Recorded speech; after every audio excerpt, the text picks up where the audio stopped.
'Twas the night before Christmas, when all through the house not a creature was stirring, not even a mouse. The stockings were hung by the chimney with care, in hopes that St. Nicholas soon would be there.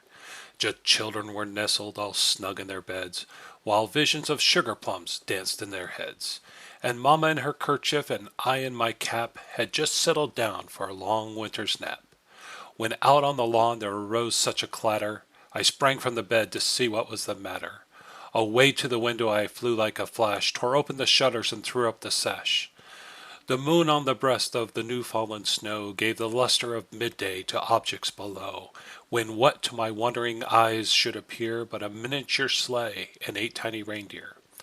With a little old driver, so lively and quick, I knew in a moment it must be St. Nick. More rapid than eagles his coursers they came, and he whistled and he shouted and called them by name.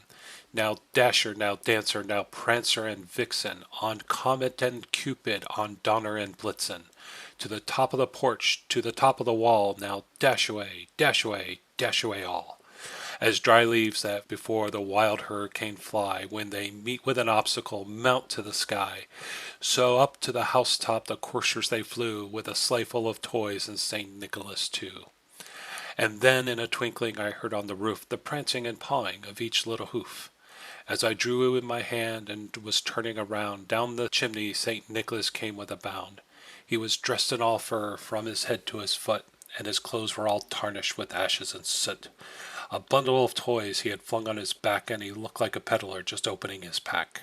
His eyes how they twinkled, his dimples how merry, his cheeks were like roses, his nose like a cherry. His droll little mouth was drawn up like a bow, and his beard of his chin was as white as the snow.